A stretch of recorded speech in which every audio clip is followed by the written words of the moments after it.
A jovem mulher. Em que sítio tê-la ia visto alguma vez? Reconhecia-se tocado por reminiscências que não conseguia precisar. Teu nome? Perguntou com uma inflexão de voz que se avizinhava da ternura. Lívia, senhor. Lívia, prosseguiu ele, em tom quase familiar. Conheceste-me em alguma parte? Não me lembro, senhor. Poderás, contudo, entender a súbita paixão de um homem. Sabes, acaso, a espécie de sentimento que me inspiras? Estarias disposta a concordar com as minhas propostas de felicidade e carinho, senhor? Eu sou casada. Ignácio experimentou grande mal-estar e considerou: o matrimônio pode ser um freio aos nossos desregramentos, mas nunca um entrave insuperável ao verdadeiro amor. Caminhou, nervosamente, de um lado para outro da sala, e inquiriu: onde se encontra o felizardo que te possui? Meu esposo acha-se ausente. Tanto melhor, acentuou o legado, novamente tranquilo. Nossa afeição poderá ser, desde hoje, se quiseres, um formoso romance. Saberás compreender-me o convite, senhor. Além de casada, eu sou também cristã. Oh, o cristianismo é a loucura de Jerusalém que pretende asfixiar a saúde e a alegria de Roma. É suficientemente menina para renunciar a essa praga. Tenho recursos para sustentar-te. Um palácio cercado de jardins e povoado de escravos será naturalmente a rica e merecida moldura com que te realçarei a beleza. Reparando que a promessa brilhante não alterava a expressão fisionômica da prisioneira, acrescentou, mordaz: já pensaste numa jovem morta no anfiteatro? As vestes rasgadas, o corpo desventrado, os seios convertidos em fossas sangrentas, os cabelos arrastados na arena, os dentes partidos, o rosto pisado pelas feras, e, acima de tudo, as mãos brutais de gladiadores bêbados a recolher-lhe os restos. Francamente, não posso atinar com as noções de pudor das famílias nazarenas. Esquivam-se da gloriosa exaltação da carne, como se a natureza estivesse amaldiçoada, alegam imperativos de pureza e pregam a regeneração dos costumes, mas não se envergonham da nudez no anfiteatro. Nunca refletiste em semelhante contradição, senhor? Creio que devemos aceitar esses espetáculos como sacrifícios que a ignorância do mundo nos impõe. Parece-me, porém, aventou Ignácio, irônico, que as mulheres galileias, fugindo às delícias do amor bem vivido, a pretexto de se conservarem na virtude, guardam consigo a volúpia de se desnudarem na praça pública. Vejo nisso tão somente inqualificável desordem mental, senhor, ponderou Lívia receosa, mas serena. Não será mais digno expor-se a mulher diante de animais que lhe devoram o corpo que ofertar-se, em banquetes desonrosos, à criminalidade dos homens. Em Massília, vi matronas e jovens da cidade imperial em exibições deprimentes e, nem de longe, lhes pressenti qualquer ideal de elevação. Peço vênia, pois, para discordar do seu ponto de vista. Admito que, em se entregando ao suplício por Jesus, o coração feminino coopera na edificação da nova humanidade. Valeriano sentiu o vigor do argumento com que se via contestado, mas não se deu por vencido. Gargalhou com aparente bom humor e exclamou, sorrindo: que calamidade, um encanto de mulher, padecendo a mania dos filósofos. Minerva não é a conselheira indicada para a tua idade. Ouve a inspiração de Vênus e compreender-me-ás a palavra com mais clareza. O legado meditou alguns instantes e observou: teu pai devia ser um louco bem acabado. Ansiosa por informar-se de algum modo quanto ao destino paterno, a moça ajuntou, com interesse: meu pai está igualmente aqui. Valeriano sentiu-se incomodado, ante a expressão de confiança com que aquelas palavras eram pronunciadas e, temendo as dificuldades que deveria contornar para explicar-se, julgou prudente despedir-se para voltar no dia seguinte. Noite a noite, Ignácio tornou à câmara que Sinésia, servidora de sua confiança, zelava caprichosamente. Dolorosos sucessos enlutaram as atividades cristãs na cidade. Espetáculos de gala eram assinalados por terríveis flagelações. Interrogatórios cruéis terminavam com revoltantes execuções, incentivadas por longos aplausos públicos. Lívia, contudo, isolada de todos, fora poupada. Os comentários referentes à mulher, por mais de 2 semanas detida pelo mensageiro do imperador, acabaram por atingir-lhe templo doméstico. Clymene, enciumada, certa noite veio ao gabinete do esposo, à cata de impressões, e, com o auxílio da serva, postou-se à escuta, por trás de cerradas cortinas. Não me recuses, dizia Valeriano, apaixonado, não desejo obrigar-te à submissão. O amor espontâneo da mulher que adoramos é qual se fora suave néctar colhido na milagrosa concha dos sonhos. Ama-me, Lívia. Sejamos felizes. Sentes-te enferma, por não cederes ao apelo da vida. Não serei tão mal quanto imaginas. Sou casado, sim, mas minha mulher não me partilha os negócios. Sou livre. Dar-te-ei domicílio régio onde desejares. Uma vila em Arelate, 15, um palácio em Roma, uma chácara na Campânia, uma casa de repouso na Sicília. Escolhe. Viveremos juntos, tanto quanto possível. Minha escravidão ao Estado é transitória. Espero desfrutar, em breve, longo descanso. Se tivermos filhos, garantir-lhes-ei o futuro. Olvidarás a mística perigosa dos judeus, adereçar-te-ás como as mais lindas filhas das 7 colinas. 16. Receberás uma existência digna de tua formosura e de teus dotes intelectuais. Não me observas, porventura, humilhado aos teus pés.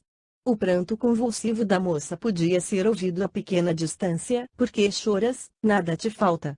Dize uma palavra e sairás daqui na condição de soberana da minha felicidade. Não te negues, por mais tempo, ao chamamento do meu carinho. Ergue-te e vem.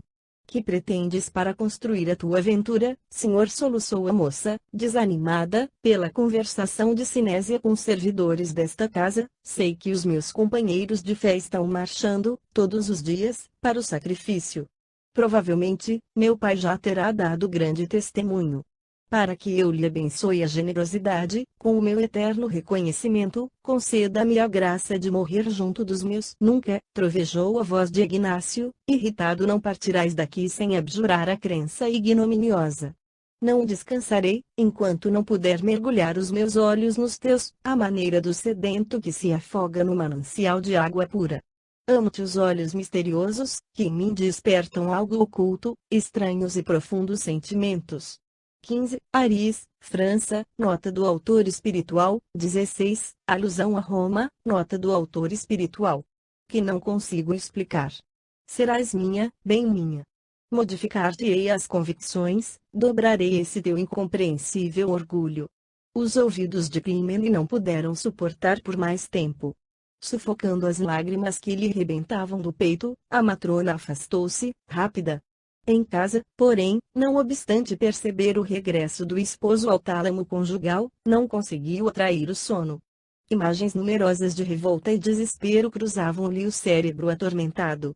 Irritadiça e descontrolada, recordou-se de Helena, afigurando-se-lhe encontrar nela a única amiga, a cuja experiência deveria confiar-se.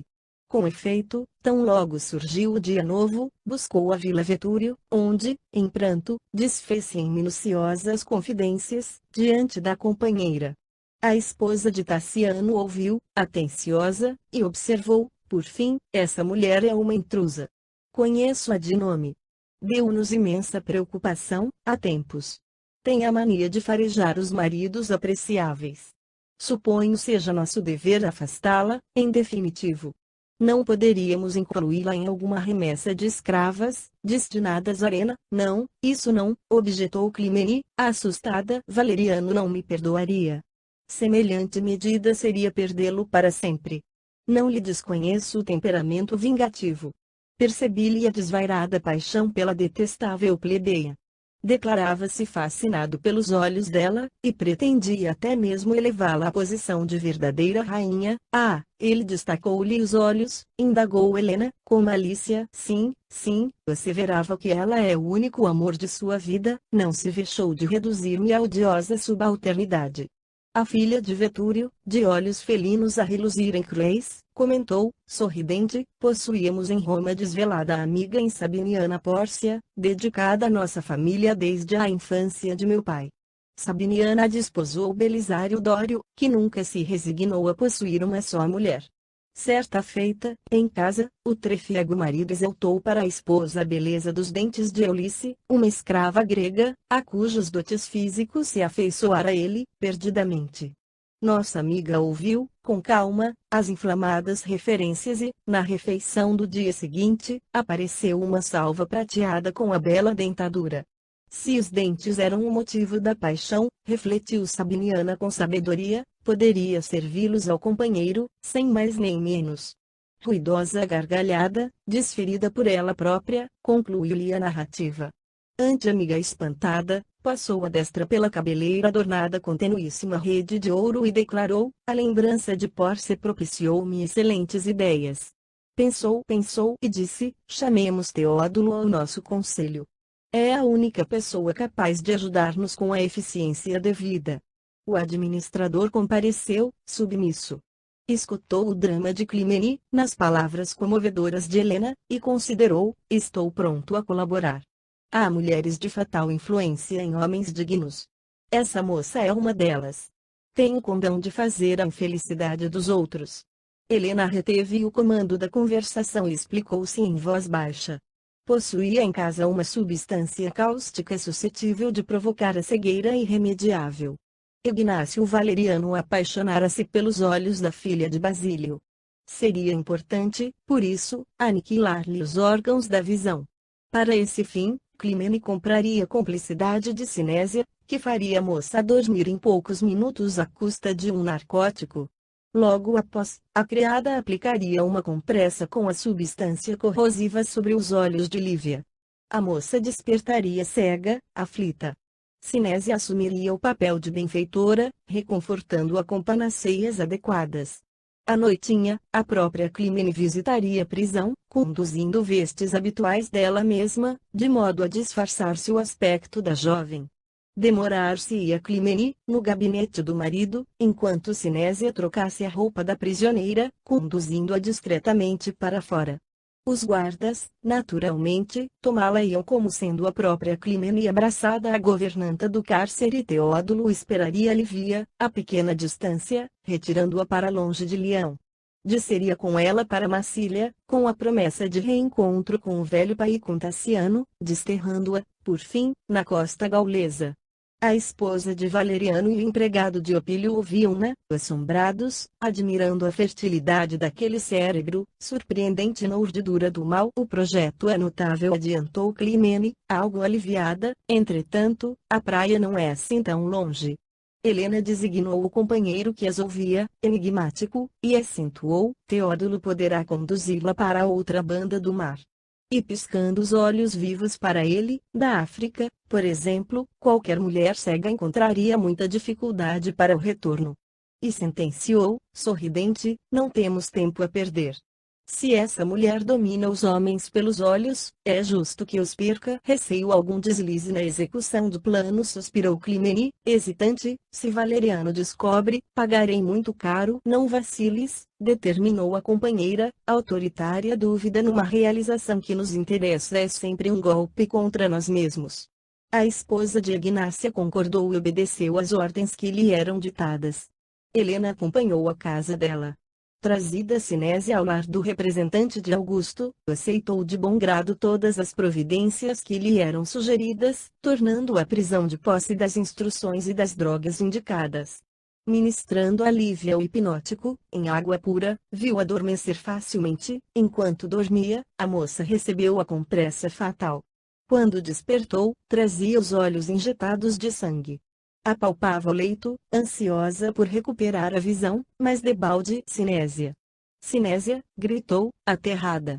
Escutando a voz da governanta que lhe respondia, cortês, indagou aflita: anoiteceu assim tão de repente? Sim, respondeu a interlocutora, com intenção: já é noite. Onde estava eu? Contudo, estarei desvairada. A menina teve um desmaio, informou a serva, fingindo preocupação. Tenho meus olhos em fogo. Acende uma tocha, sinto-me intranquila.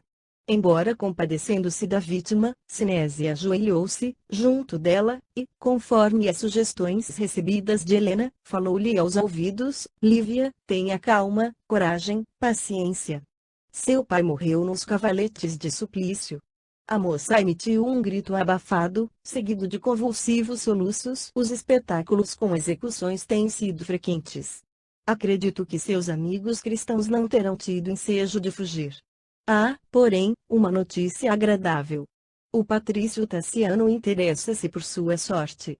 Não sei bem onde se encontra, mas estou informada de que enviou mensagem ao Sr. Teódulo, recomendando-lhe acompanhá-la na viagem que a menina deve fazer para se reaproximarem.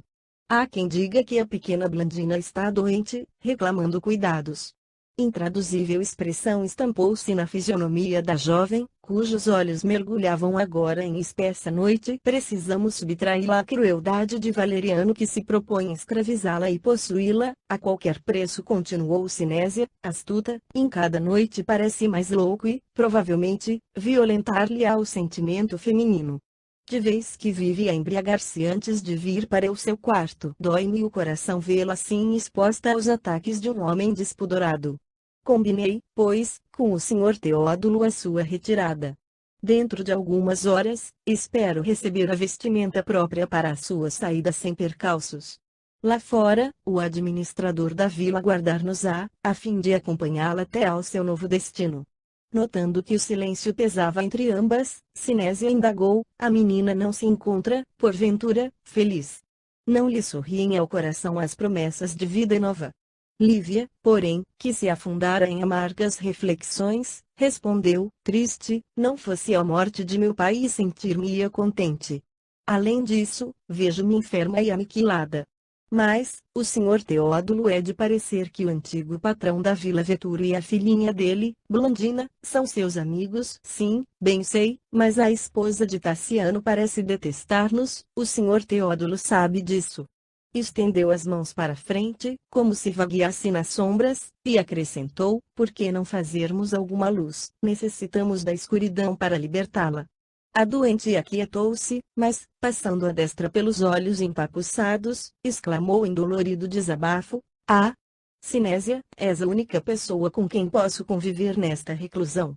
Sou cristã, enquanto ainda te prendes ao culto das antigas divindades, mas, no fundo, ambas somos mulheres, com problemas comuns.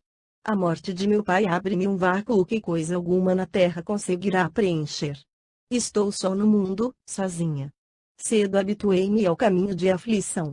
Nunca me revoltei contra os desígnios do céu, mas, agora, sinto-me desorientada e infeliz. Que pecado cometi para que Deus me poupasse? Compadece-te de minha sorte. Tenho medo de tudo.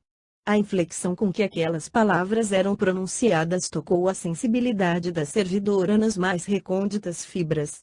Profundo remorso feriu-a, de chofre. O pranto rompeu-lhe a crosta consciencial. Desejou salvar a moça, recambiá-la para o mundo livre de cerrar-lhe as portas do cárcere para abençoado destino, mas era tarde. Lívia estava cega. Jamais conseguiria alterar-lhe a situação.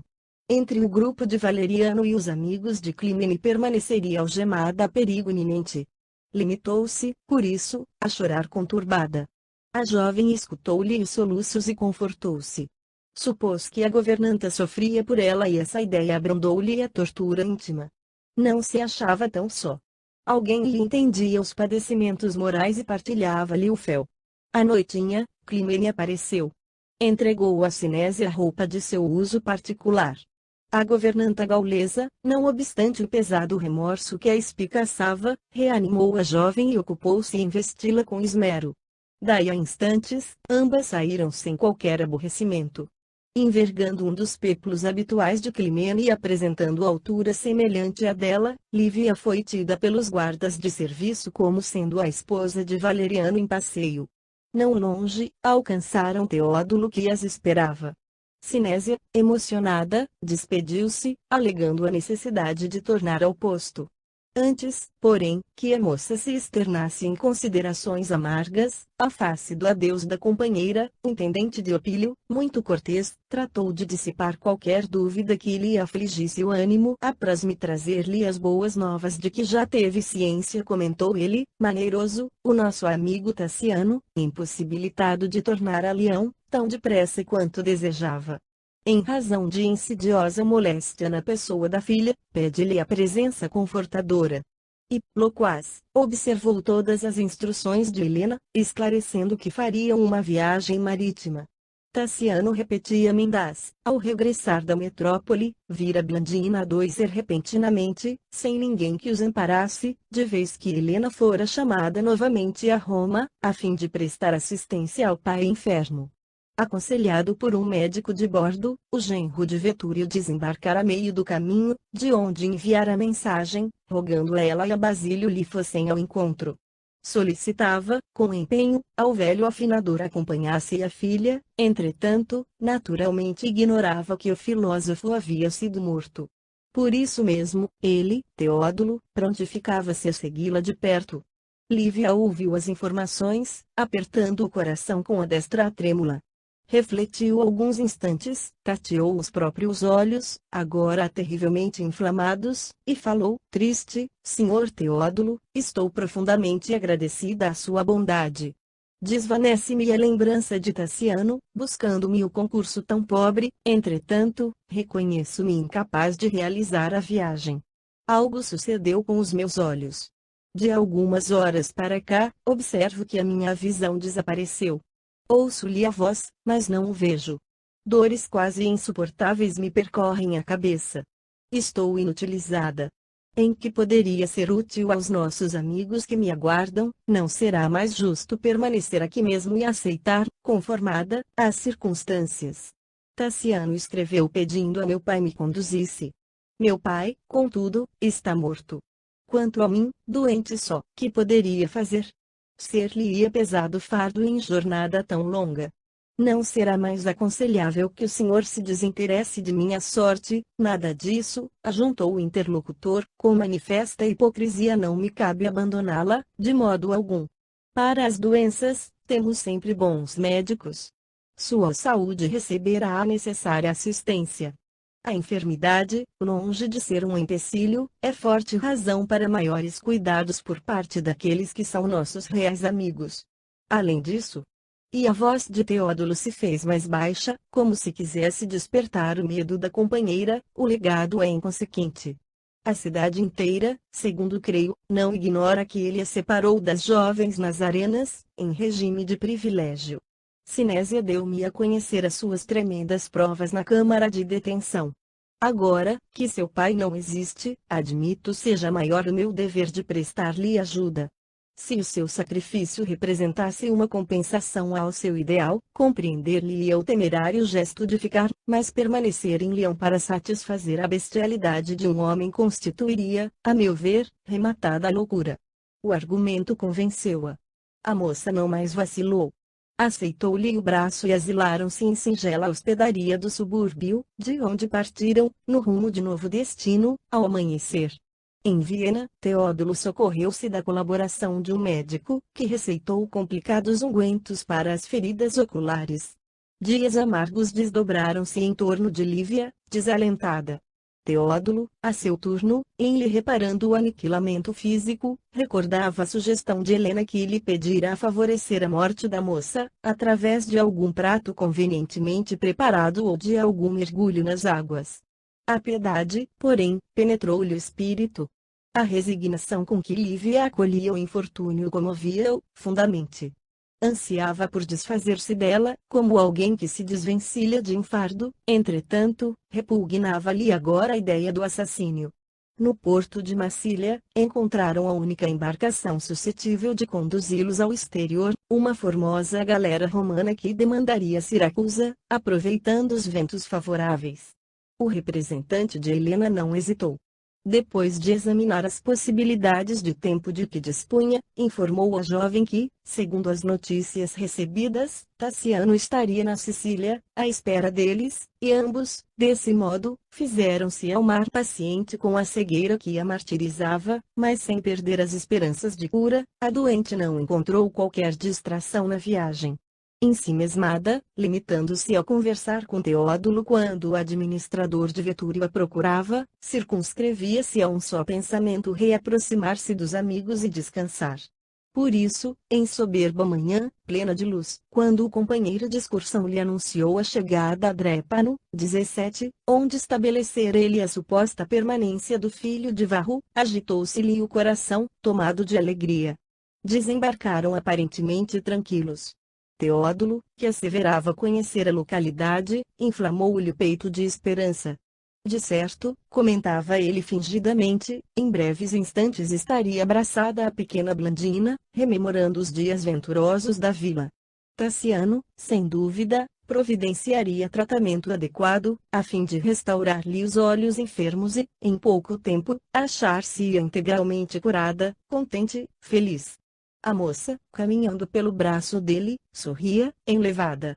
Sim, que outros amigos lhe restavam no mundo? O burgo, cheio de vinhedos e acariciado pela doce viração que soprava do mar, respirava a paz festiva e balsâmica da natureza. Aqui e ali, vozes argentinas cruzavam os ares. Vendedores de frutas e legumes apregoavam produtos nas praças. Risos de jovens e gritos de crianças alcançavam os ouvidos da cega que tudo daria para mergulhar a visão na paisagem ambiente que imaginava encantadora.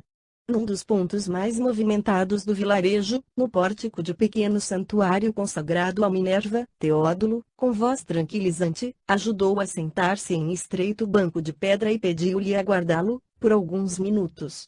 Iria ao encontro de um amigo para certificar-se, com exatidão, quanto ao endereço de Tassiano. Voltaria, dentro em pouco. Lívia, satisfeita, colocou-o à vontade, mas, tão logo se viu de movimentos livres, o empregado de Vetúrio desapareceu. A princípio, a enferma esperou, confiante e paciente, contudo, à medida que as horas avançavam. 17. Hoje Trapani, nota do autor espiritual. Sentia aumentada a angústia que lhe asfixiava devagarinho o coração. Não admitiu fosse Teódulo capaz de relegá-la a abandono assim tão completo. O companheiro de viagem poderia ter adoecido gravemente. Algum obstáculo teria surgido. Depois do meio-dia, sentiu que a fome e a sede a incomodavam, mas receou locomover-se. O administrador da vila poderia aparecer de momento para outro. Vencendo grandes vacilações, interpelou transeuntes vários, rogando informes acerca de Tassiano, mas ninguém lhe ofereceu o mais leve sinal. De Teódulo, igualmente, não conseguiu recolher a mais ligeira notícia. Horas e horas permaneceu exposta na via pública, batida de sol e vento. À noitinha, quando perdeu a esperança de reencontro com o administrador da Vila Vetúrio, caiu em profundo desalento. Percebeu que o sol se despedia, que as virações da tarde se mostravam mais frias e lembrou que o destino a enjeitara pela segunda vez. Ouvia, de quando em quando, impropérios de homens descaridosos, a lhe dirigirem frases torpes, e, aflita, perguntava a si mesma como proceder. Achava-se tão só na Sicília, como fora encontrada ao nascer, na charneca de Cipro. Porque viera ao mundo com semelhante destino, refletia, atormentada.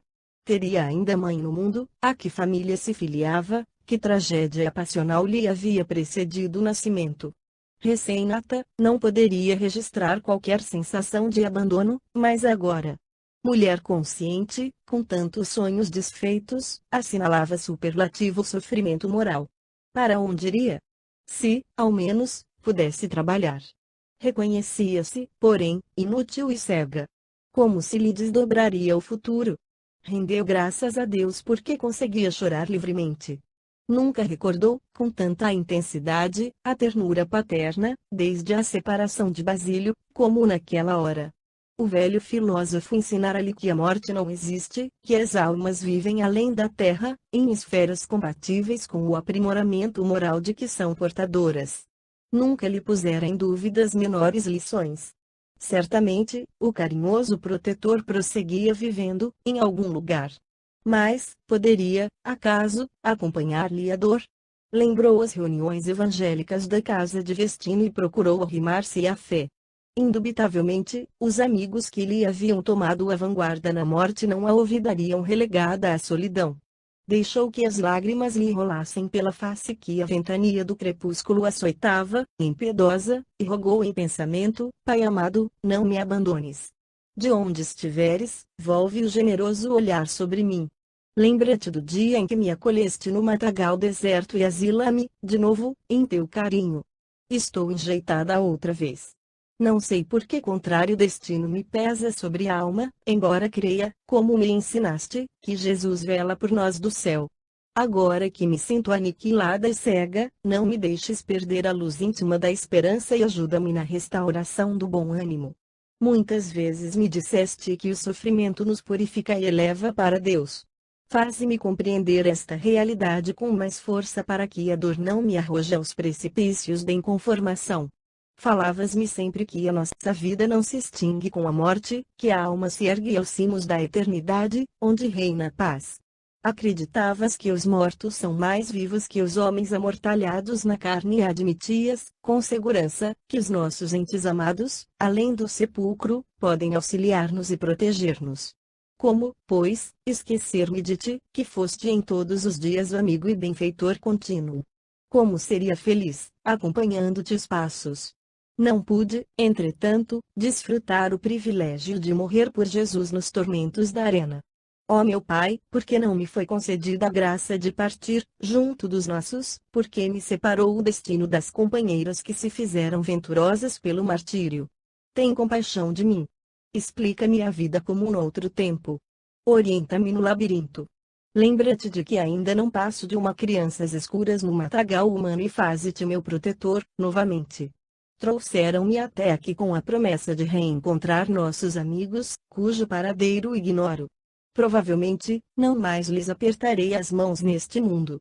Na Terra, a separação é sempre mais fria pelos obstáculos que distanciam a nossa visão das pessoas amadas, mas, na vida espiritual, o coração deve possuir recursos diferentes para fortalecer o amor e socorrê-lo.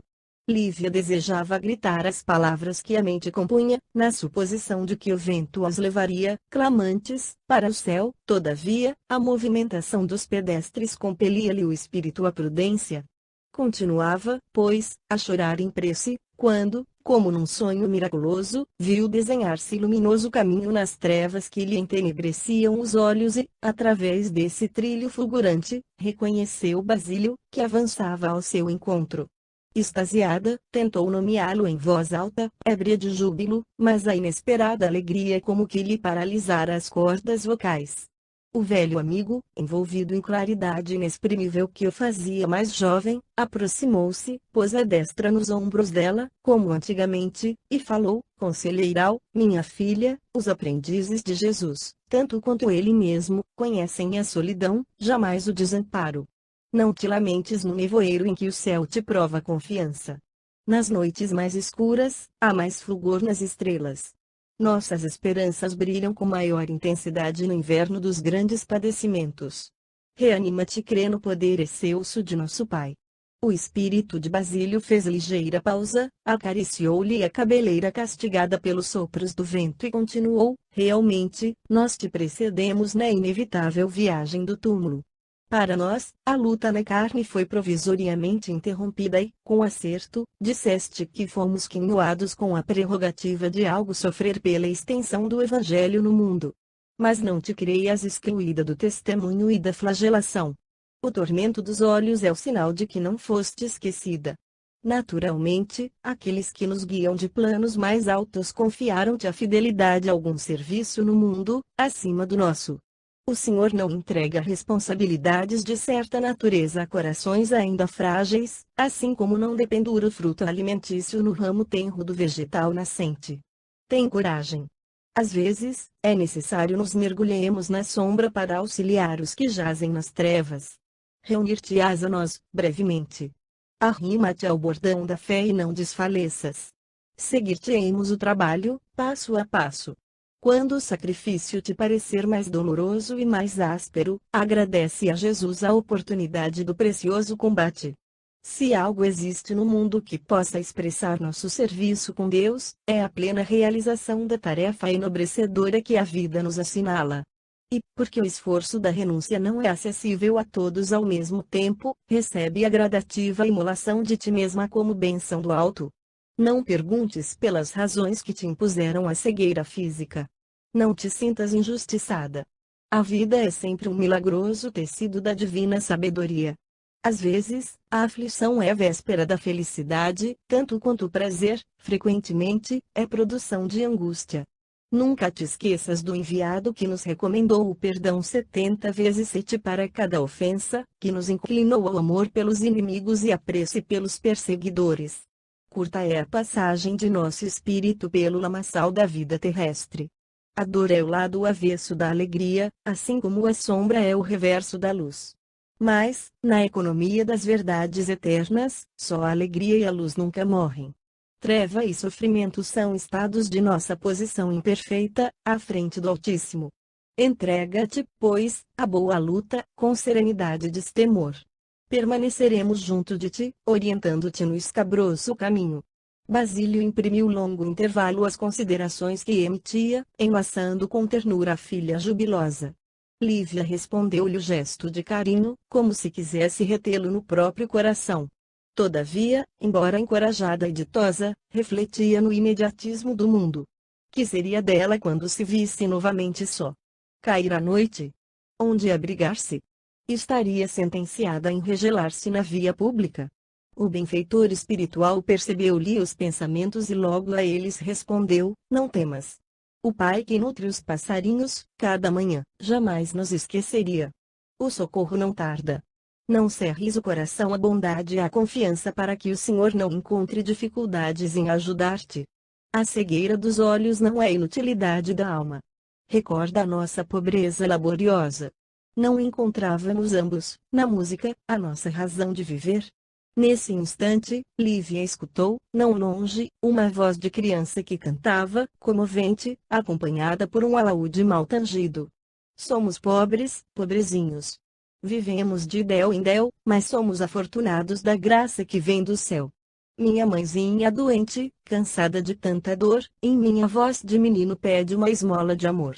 Um pequeno de 7 anos, robusto mas pobremente vestido, parara junto dela, seguido por esquelética tuberculosa. Evidentemente, eram pedintes. O artista miúdo, que tocava e cantava, ao mesmo tempo, era familiar do público, porque várias pessoas lhe chamavam pelo nome, exclamando: Celso, cante mais, Celso, toque mais um pouco. O menino atendia, satisfeito, recolhendo moedinhas esparsas, entregando-as à enferma. Lívia não mais viu a figura paterna, talvez diluída nas emoções novas a lhe penetrarem a mente, mas ainda escutou a palavra de Basílio, que lhe falava, branda, de serra ao coração: minha filha. Repara. Uma criança humilde recorre à bondade nas ruas.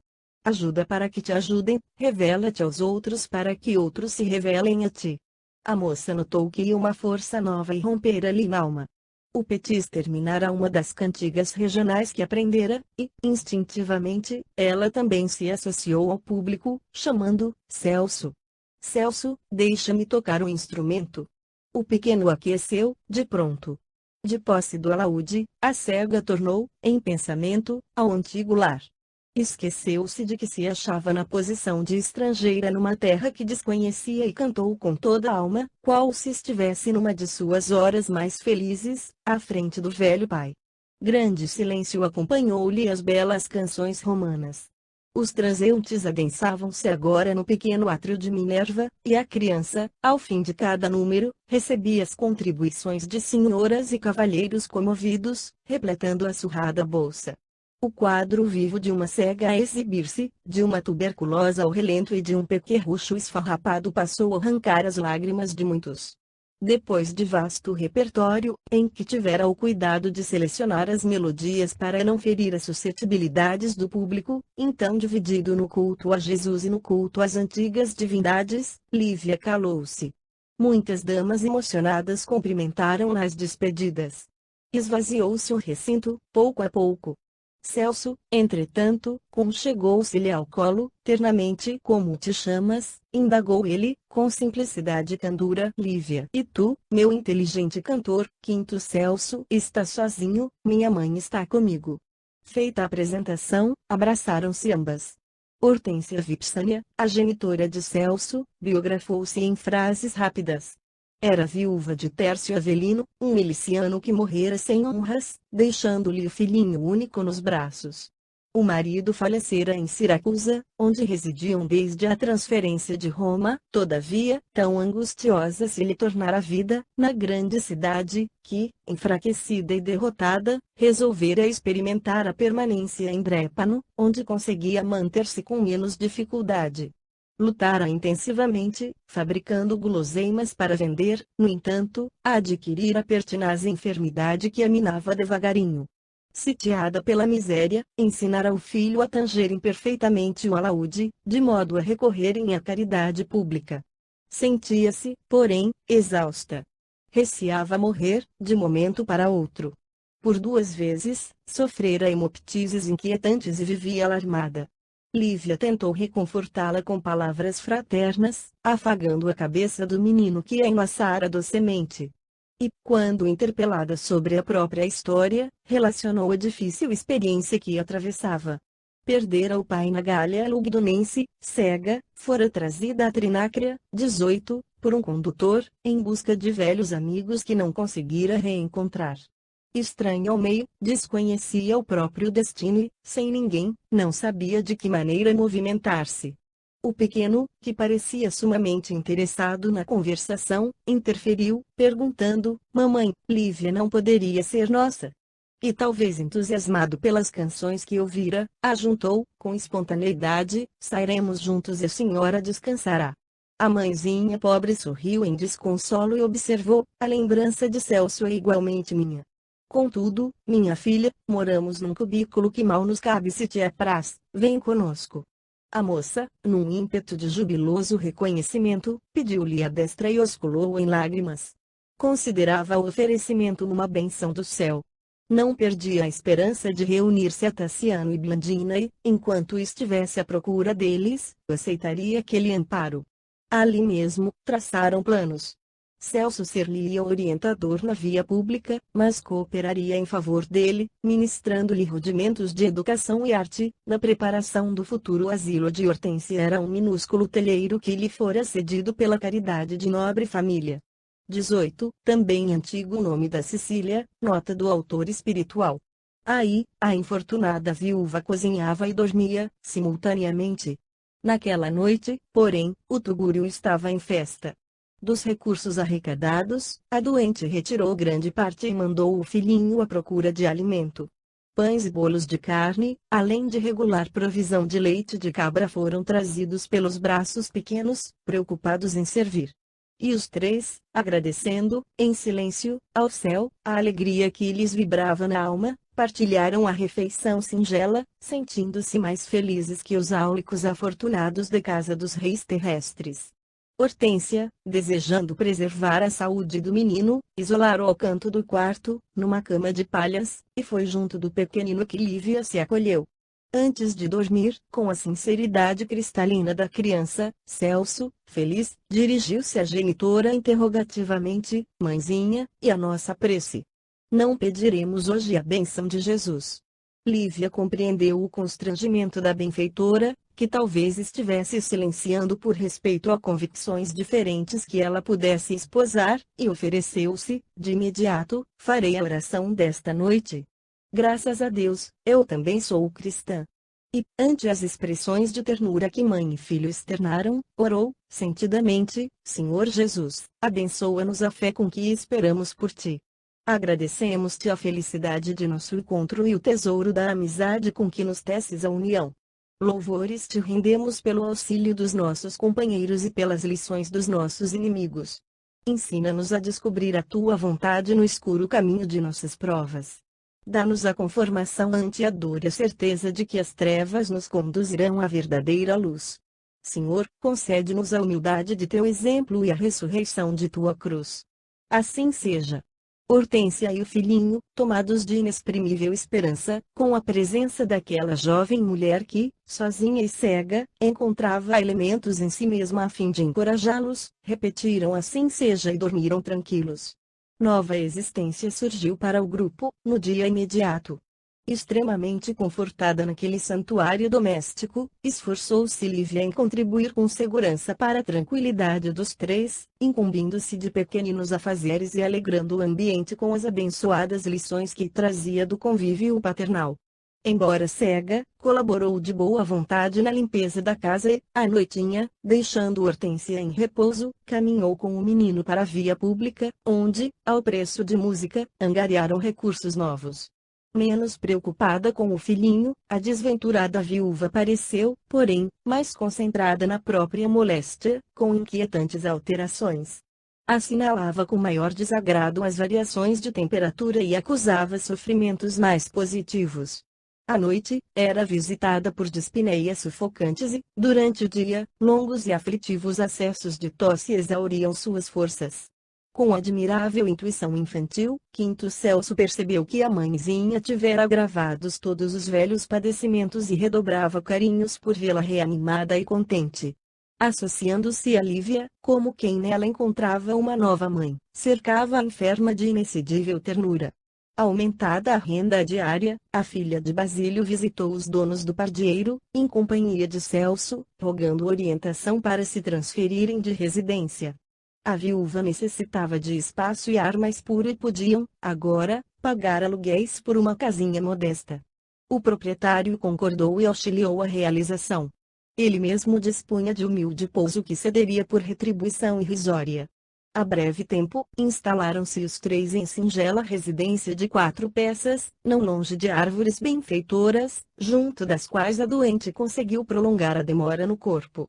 Ali, passaram a receber a visita de Exupério Grato, encanecido evangelizador cristão que, a pedido da enferma, vinha, quando possível, ler os sagrados textos e formular orações. A intimidade entre Lívia e a criança fez-se mais intensa e mais doce. Dia a dia, noite a noite, conversavam, estudavam, trabalhavam e previam o futuro. Certa madrugada, contudo, Hortência despertou de olhos arregalados, como que fixados em visões distanciadas da terra. Hemoptise mais forte a batera, consideravelmente. Acesa a candeia, rogou a companheira abrisse a janela, por onde o ar puro e perfumado pelas laranjeiras penetrou, balsamizante. Lívia, apesar de receosa, não conseguia surpreender-lhe a modificação, mas o menino, inteligente e observador, espantou-se em lhe notando a fisionomia transtornada. A enferma dava a ideia de haver colado fina máscara de cera ao rosto encovado. Os órgãos da visão mostravam-se quase fora das órbitas, mas angélica expressão de alegria lhe tomara o semblante. Celso, aflito, indagou, ansioso: mãezinha, que aconteceu? A pobre senhora acariciou-lhe a cabeça minúscula e falou, com esforço: meu filho, esta é a última noite que passamos juntos na terra. Não te deixo, porém, a sós. Jesus trouxe Lívia à nossa casa. Recebe-a por tua nova mãe. Tens sido para mim valiosa irmã nestes dias em que devo ir-me embora. A moça compreendeu o tom daquela voz de adeus e ajoelhou-se em pranto. Não, mãezinha, fica conosco, soluçou o menino desesperado. Trabalharemos para vê-la feliz. Vou crescer depressa, serei um homem, teremos uma casa grande só para nós. Não te vás, mamãe, não te vás. Lágrimas incontidas deslizaram dos olhos da agonizante. Hortência alisou os cabelos despenteados do filhinho e acentuou: não chores, onde puseste a fé, meu filho? Eu tenho fé, mamãe. Tive fé quando o cão do vizinho nos rondou a porta, tive fé naquela noite em que o temporal nos encontrou na rua, mas hoje tenho medo. A senhora não pode deixar-me assim. Acalma-te, rogou a genitora, preocupada. Disponho de pouco tempo. Entrego-te a nossa Lívia, em nome de Jesus. Não me prendas aqui. Incapaz de raciocinares como gente grande, não percebes a extensão do sentimento com que me dirijo a tua alma. Entretanto, filho meu, guarda bem este minuto. Mais tarde, quando o mundo reclamar-te a lutas maiores, não ouvides nossa pobreza laboriosa. Sê bom e trabalhador. Se fores induzido ao mal por alguém, recorda o nosso quadro desta hora. Tua mãe, morrendo, confiante, segura de teu valor. Cresce para Jesus, para o ideal da bondade que Ele, nosso Divino Mestre, nos ensinou. E, pousando os olhos imensamente lúcidos na companheira cega, pediu com humildade: Lívia, Quinto Celso será o meu próprio coração, pulsando ao teu lado. Se reencontrares os amigos que procuras, tem compaixão de meu filho e não o abandones. A interlocutora enxugou as próprias lágrimas e rogou, aflita: minha irmã, não te apoquentes. Dorme de novo. Sinto-te fatigada. Hortência sorriu, triste, e acrescentou: não, minha amiga. Não te enganes. Vejo Tércio conosco. Está robusto como em seus mais belos dias. Diz-me que estaremos juntos ainda hoje. Reunir-nos-emos no grande lar. Por que haveria de persistir, algemada ao corpo, quando Celso encontrou arrimo seguro em tua dedicação?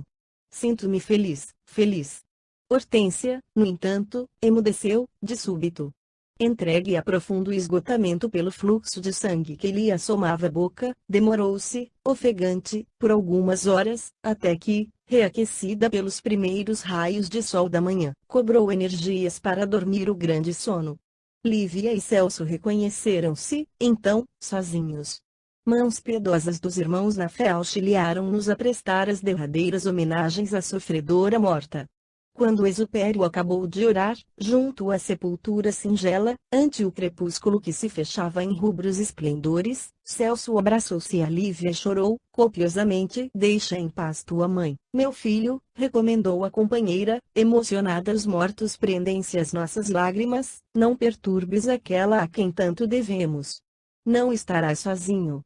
De hoje em diante, sou também tua mãe. E a moça cumpriu quanto prometia. Examinou, acuradamente, a própria situação e compreendeu que as exibições artísticas em praça pública já não mais lhes convinham.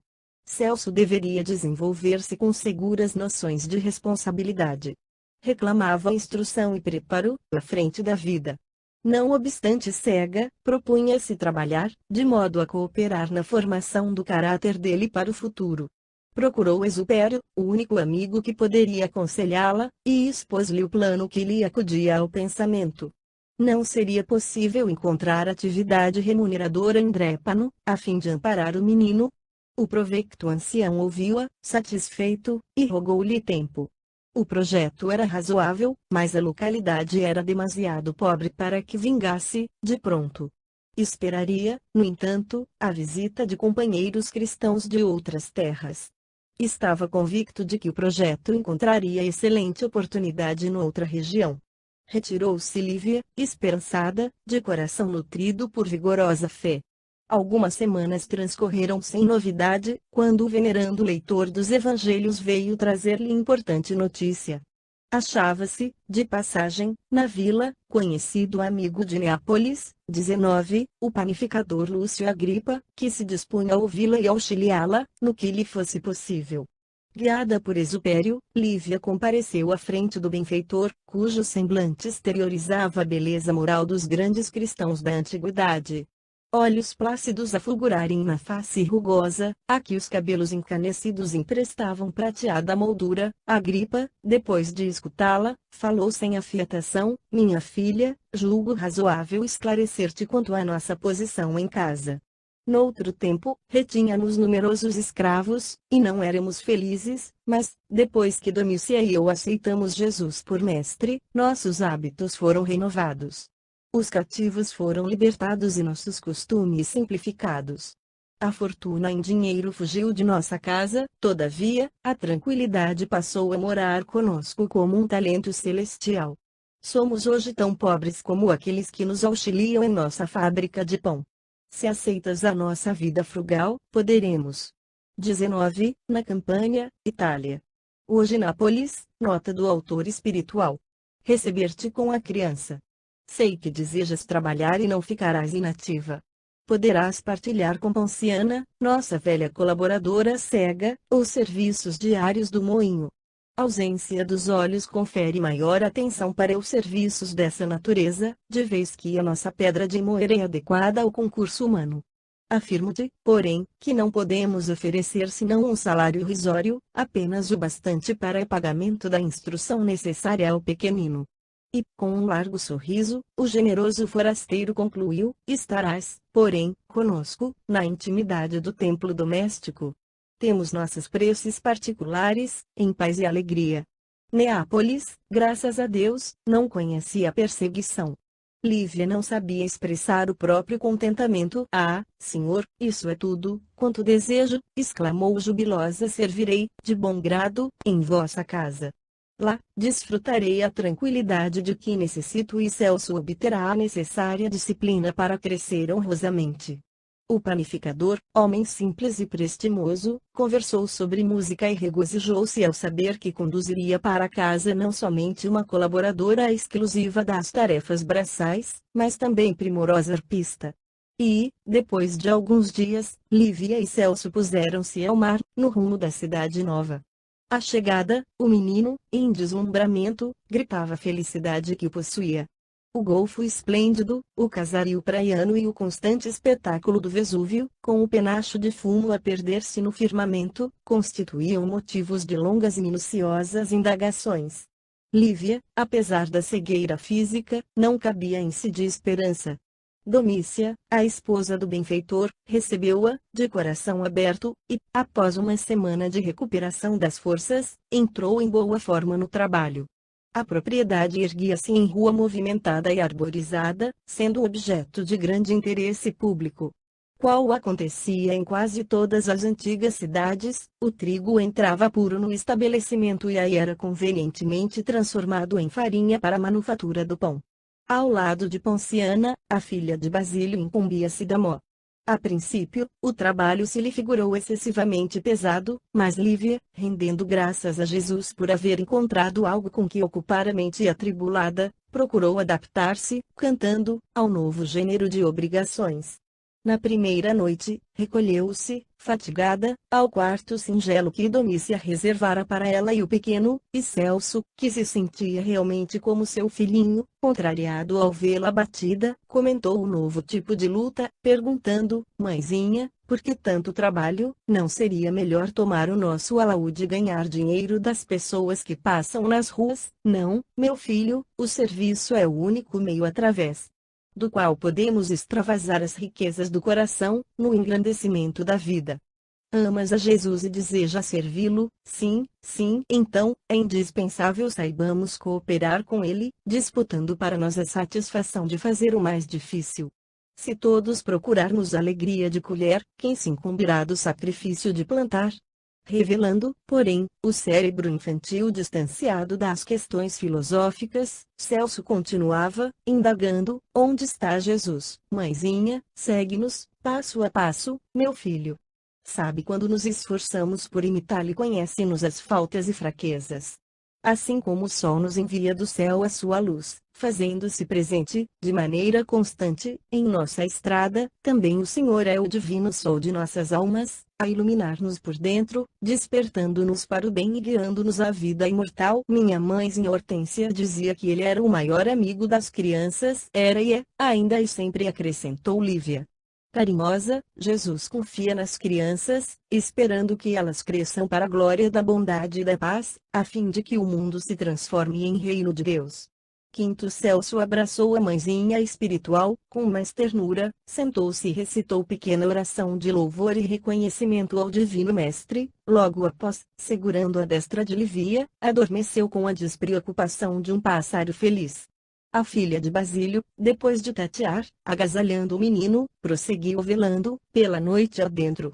Por que insondáveis desígnios fora parar naquela casa com uma criança que lhe não pertencia pelos laços consanguíneos?